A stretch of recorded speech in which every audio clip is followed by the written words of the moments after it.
국가를 위해서 뭘 하시려고 한다는 겁니다. 경과 정치개혁 그리고 87 체제 앞으로 대통령 얘기를 들어봐야 돼. 대국민 다 말을 하겠죠. 대통령은 대외 관계에 치중을, 국내 문제는 국무총리에게 대폭 위임할 생각.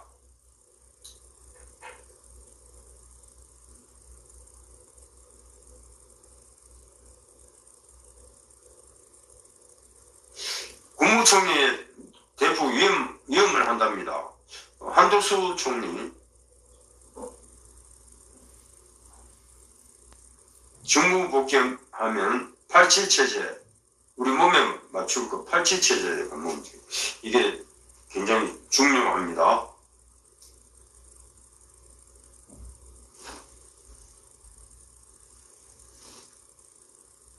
하여튼 개헌과 정치개혁에 집중한다. 대통령 복귀하면은 87 체제.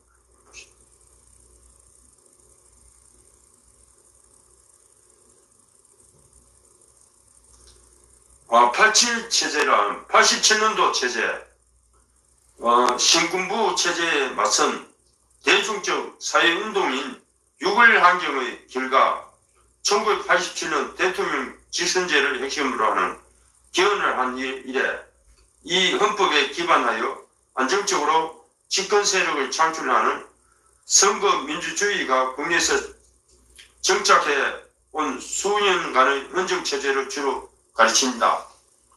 87 체제, 87년도에 신군부 체제에 맞선 대중적인 6월 항쟁입니다. 그래서 선거민주주의가 장착한 87 체제입니다.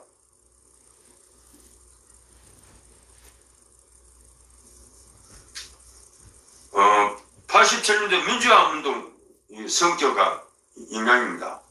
87 체제란 탄핵 소추 뒤 내란 삭제, 87년도는 88 올림픽 전이죠. 그 노태우 대통령 임기 때.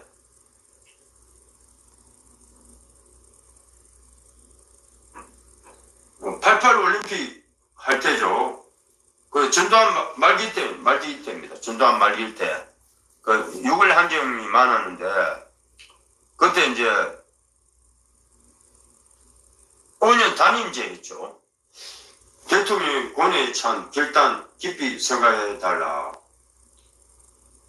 대통령의 권위에 찬 결단 깊이 생각해달라는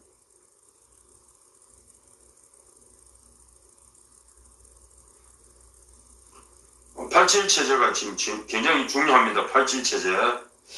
87 체제를 알아야 돼요.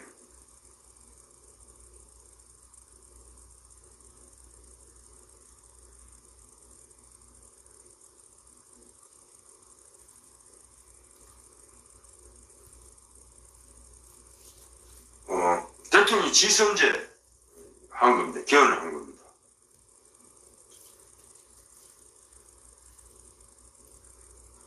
그래서 우리나라가 이 87 체제부터 대통령 지선제로 이제 한 헌정 체제를 가리킵니다. 87 체제.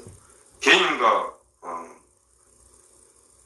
같이 분석적으로 국내의 역사적 국민을 개념화할 때 종종 등장하는 체제를 정리하여 그 특징을 살펴보고, 특히 현재까지 크게 영향을 미치고 있는 87년 체제의 한계들을 검토하고 저한다.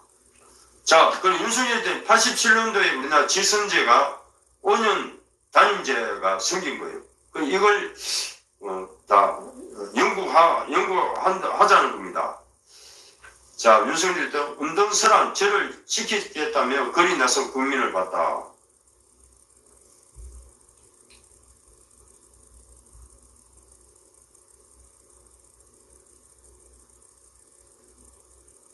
잘못 꾸짖는 질책도 가슴에 깊이 새길 것.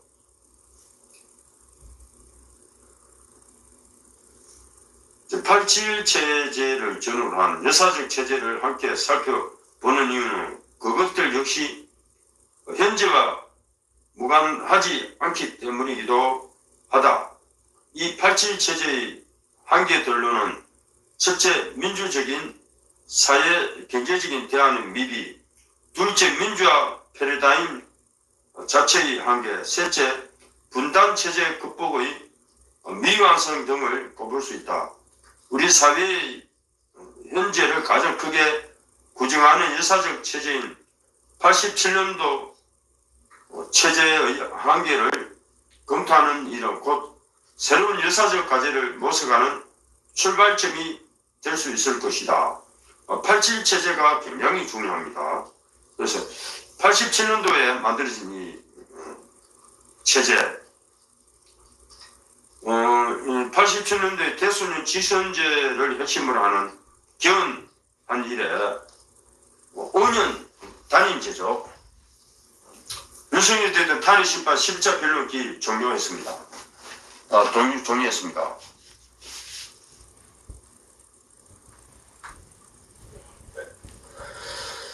자,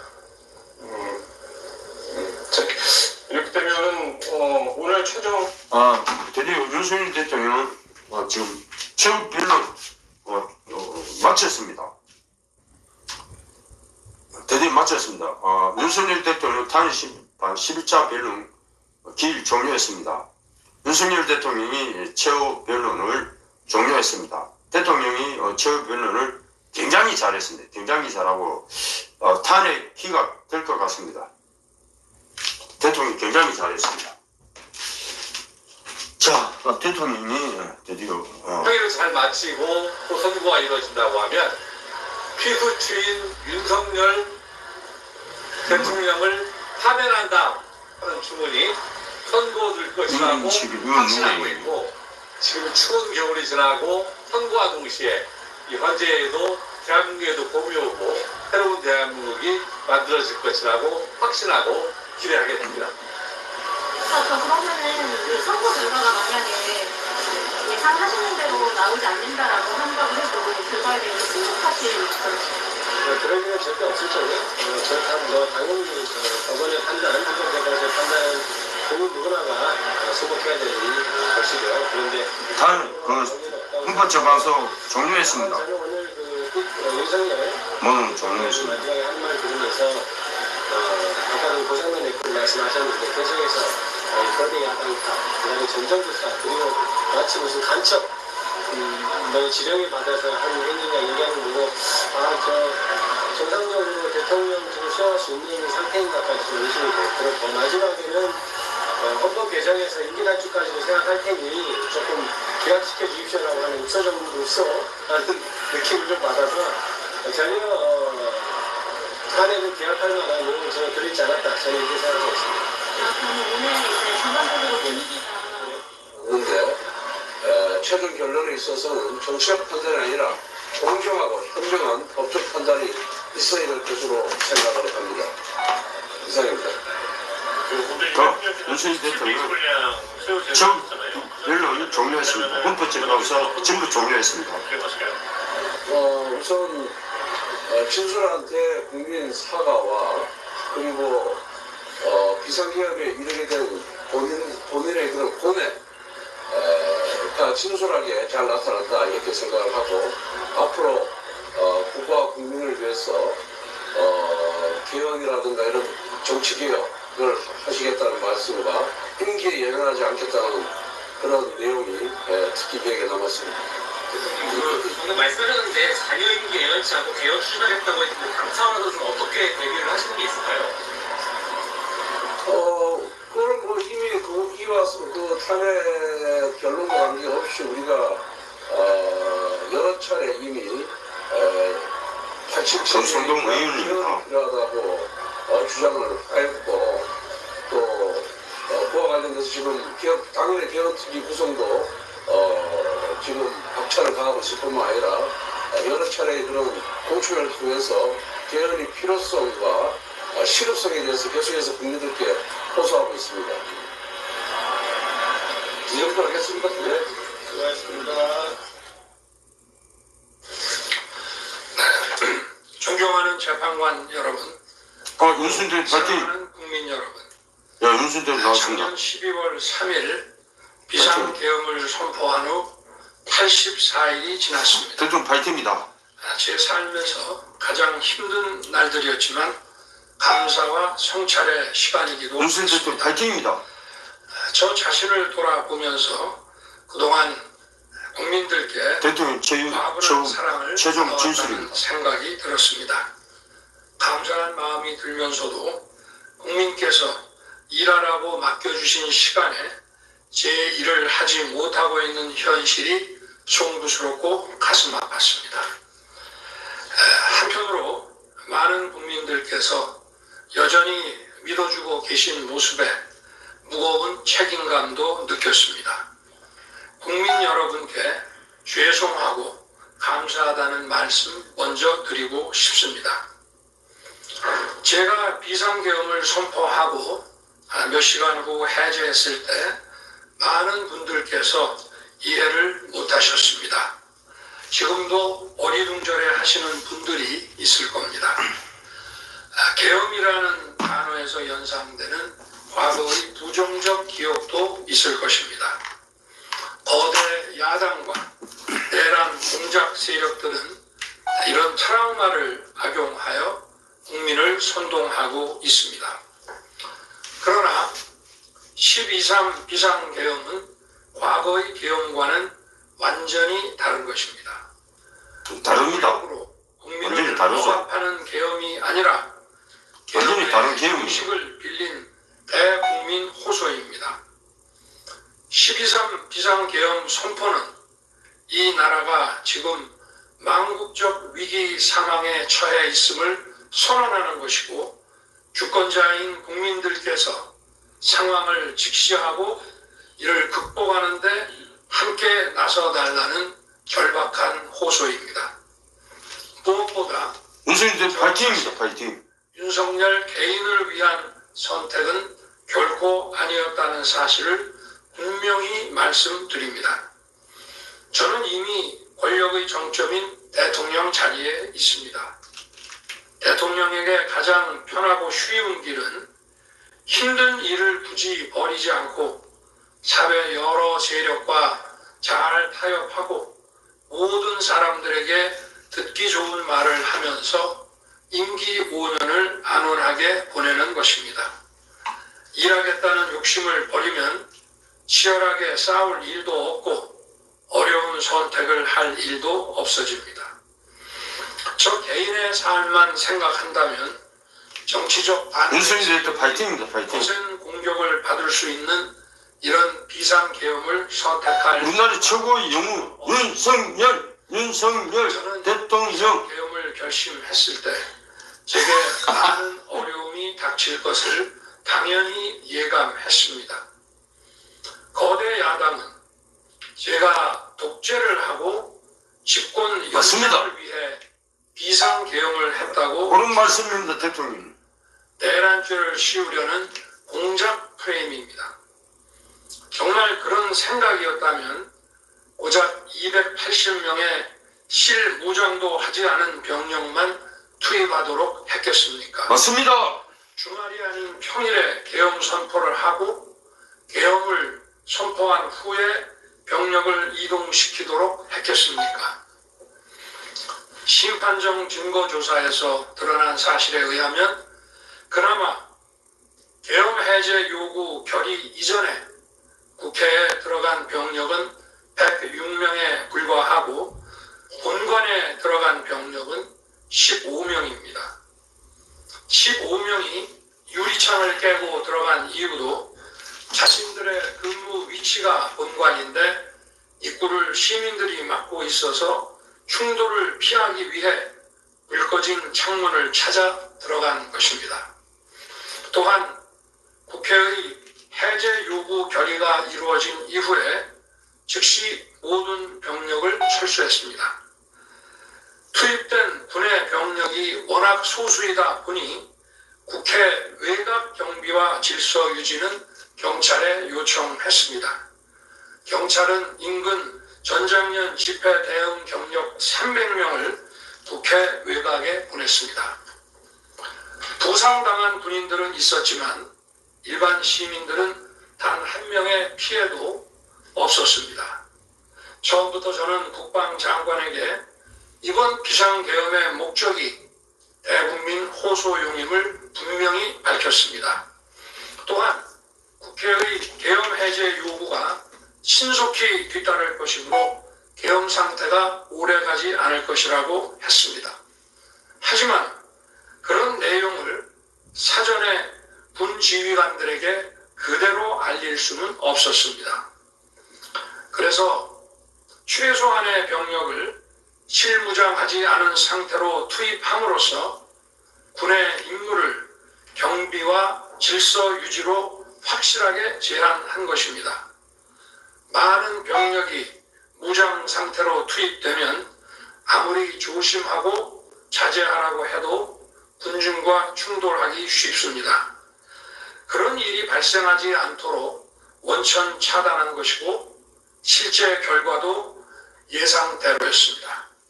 제가 소수의 제일 화가 났었네요, 대통령. 비무장, 역시 대통령 경험 파이팅. 있는 장병 이 세 가지를 장관에게 명확히 지시한 이유입니다. 그런데도 거대 야당은 이것을 내란이라고 주장하고 있습니다. 그렇죠. 병력 투입 시간이 불과 2시간도 안 되는데 2시간짜리 내란이라는 것이 있습니까? 방송으로 전 세계, 전 국민에게 시작한다고 알리고 국회가 그만두라 한다고 바로 병력을 철수하고 그만두는 그런 내란을 보셨습니까? 대통령이 국회를 장악하고 내란을 일으키려 했다는 주장은 어떻게든 대통령을 끌어내리기 위한 선동 공작입니다. 분명해 보입니다. 그렇다면 지금 우리나라의 현실은 어떻습니까? 국가 비상사태가 아니라고 단언할 수 있습니까? 북한을 비롯한 외부 주권 침탈 세력들과 우리 사회 내부의 반국가 세력이 연계하여 국가 안보와 계속성을 심각하게 위협하고 있습니다. 이들은 가짜뉴스, 여론 조작, 선전선동으로 우리 사회를 갈등과 혼란으로 몰아넣고 있습니다. 파이팅! 윤석열들 파이팅! 당장 2023년 적발된 민주노총 간첩단 사건만 봐도 반국가 세력의 실체를 쉽게 확인할 수 사회 있습니다. 곳곳에 반국가 세력이 있습니다. 이들은 북한 가짜 공작과 요소. 접선하여 직접 지령을 받고 군사시설 정보 등을 북한에 넘겼습니다. 북의 지령에 따라 총파업하고 미국 대통령 방한 반대, 한미연합훈련 반대, 이태원 참사 반정부 시위 활동 등을 펼쳤습니다. 심지어 북한의 지시에 따라 총선과 진짜 우리나라 대선에 문제 많아요. 개입한 정황도 드러났습니다. 지난 대선 직후에는 대통령 탄핵의 불씨를 지피라면서 구체적인 행동 지령까지 내려왔습니다. 실제로 대통령이 지금 대통령 서울구치소로 당선인이 이동하고 있습니다. 취임하기도 전인 2022년 3월 26일 윤석열 선제 탄핵 윤석열 집회가 대통령 서울구치소로 이동하고 있습니다. 그때부터 2024년 12월 초까지 무려 178회의 대통령 퇴진 탄핵 집회가 열렸습니다. 이 집회에는 민노총 산하 건설노조, 언론노조 등이 참여했고 거대 야당 의원들도 발언대에 올랐습니다. 결국 북한의 지령대로 된 것 아닙니까? 요즘 세상에 간첩이 어디 있냐고 말하는 분들도 있습니다. 하지만 간첩은 없어진 것이 아니라 대한민국의 자유민주주의를 무너뜨리는 체제 전복 활동으로 더욱 진화한 것입니다. 그런데 이러한 간첩 활동을 막는 우리 사회의 방어막은 오히려 약해지고 곳곳에 윤석열 대통령이 지금 서울구치소로 이동 중입니다. 정권의 입법 강행으로 2024년 1월부터 국정원의 대공수사권이 박탈됐습니다. 간첩단 사건은 노하우가 축적된 기관에서 장기간 치밀하게 수사를 해야 합니다. 그런데 제대로 준비할 시간도 없이 전문성과 경험이 부족한 경찰에 대공수사권이 넘어가 버렸습니다. 간첩이 활개치는 환경이 만들어진 것입니다. 지금 대통령은 게다가 구치소로 이동 중입니다. 재판이 장기간 방치되는 상황까지 발생하고 있습니다. 현재 재판이 진행 중인 간첩 사건이 민노총 간첩단, 창원 간첩단, 청주 간첩단, 제주 간첩단 등 4건이나 됩니다. 그런데 청주 간첩단 사건은 1심 판결까지 29개월이 넘게 걸렸고, 민노총 간첩단 사건도 1심 판결에 1년 6개월이 걸렸습니다. 이들은 구속기간 만료 후 석방되어 1심 판결로 법정 구속이 될 때까지 버젓이 활보하고 다녔습니다. 현재 창원 간첩단 사건은 2년 가까이 재판이 중단되어 있고, 제주 간첩단 사건도 1년 10개월째 재판이 파행 중입니다. 모두 석방된 상태입니다. 간첩을 잡지도 못하고 잡아도 제대로 처벌도 못하는데 이런 상황이 과연 정상입니까? 그런데도 거대 야당은 민노총을 옹호하기 바쁘고 국정원 대공수사권 박탈에 이어 국가보안법 폐지까지 주장하고 있습니다. 경찰의 대공수사에 쓰이는 특활비마저 전액 삭감해서 영원으로 만들었습니다. 한마디로 간첩을 잡지 말라는 것입니다. 작년에는 중국인들이 드론을 띄워 우리 군사기지, 국정원, 국제공항과 국내 미군 군사시설을 촬영하다 연이어 적발됐습니다.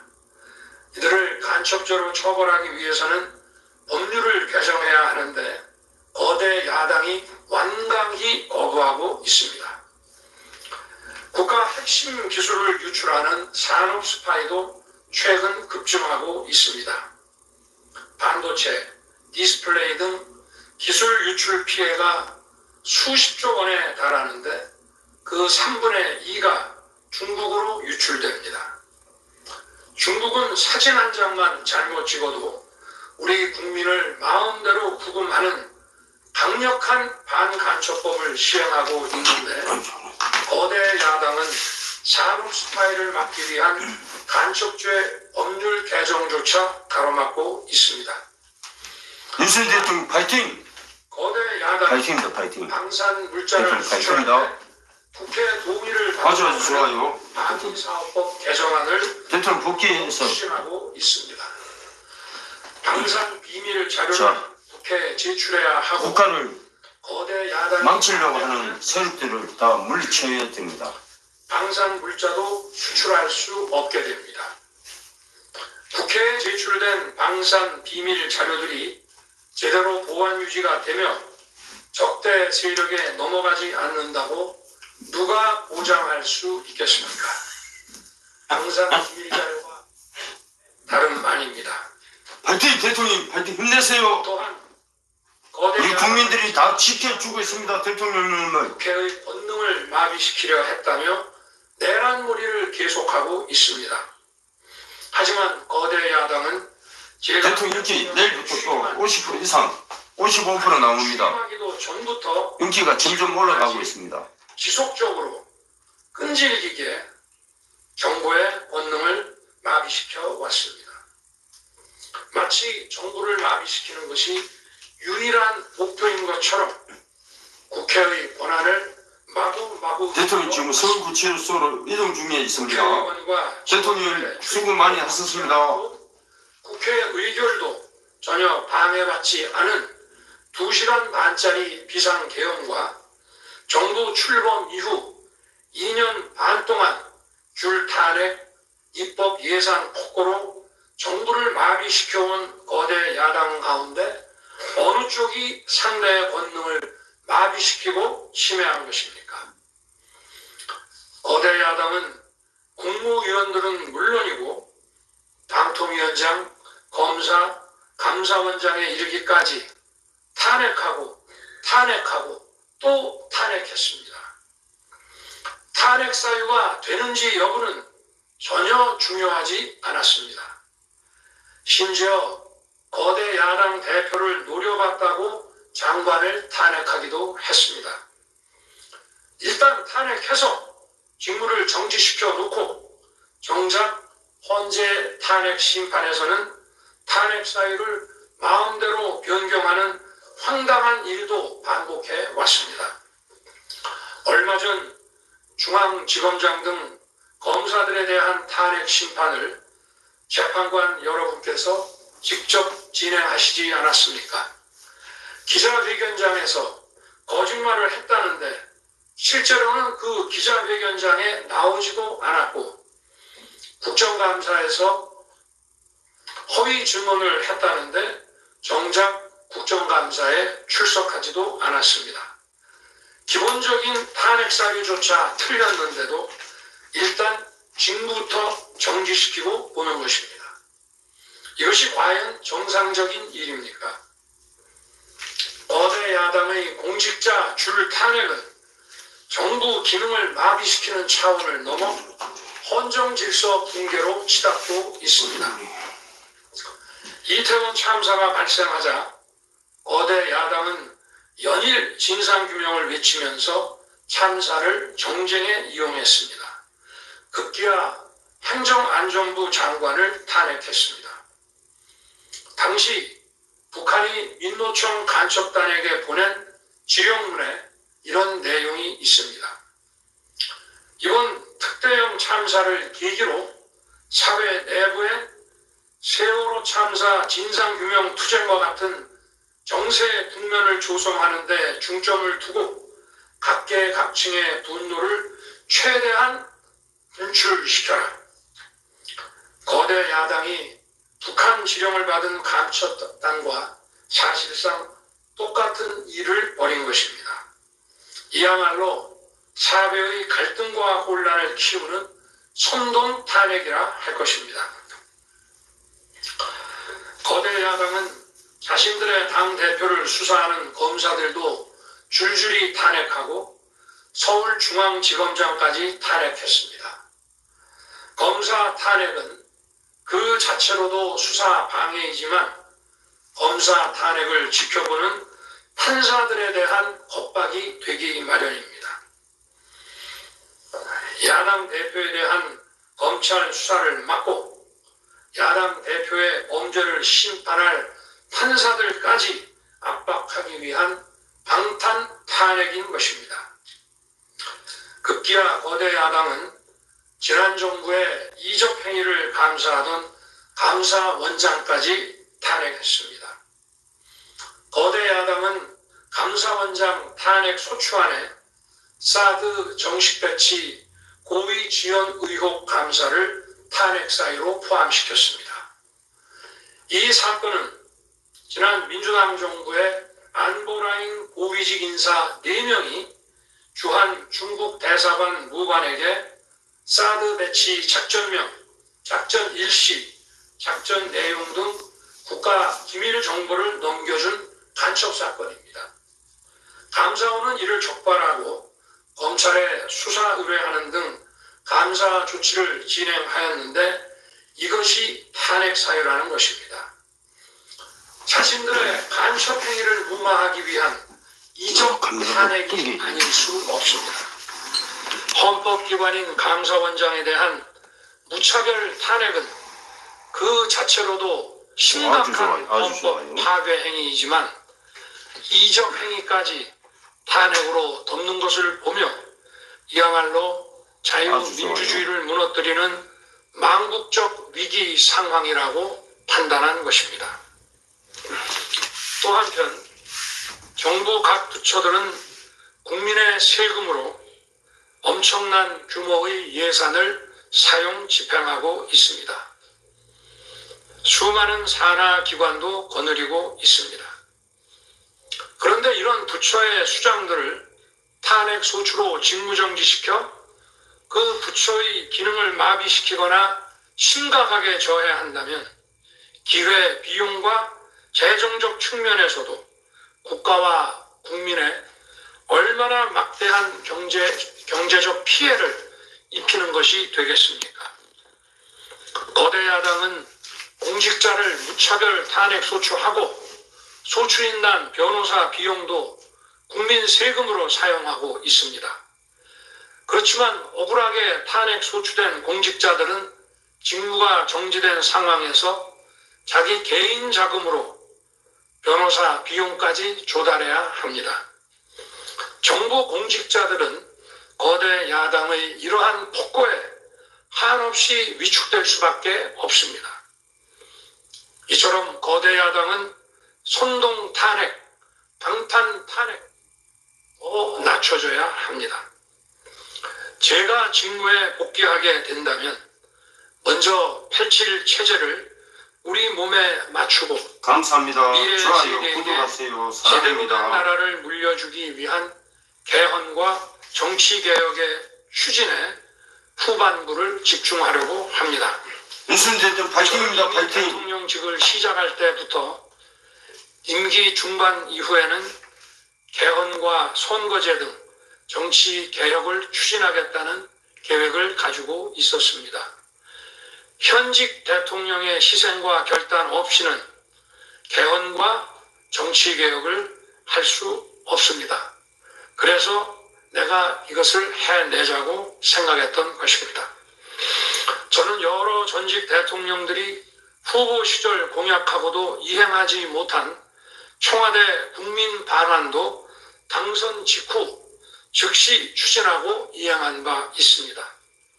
자녀 임기에 연연해하지 않고 개헌과 정치 개혁을 마지막 사명으로 생각하여 87 체제 개선에 최선을 다하고 싶습니다.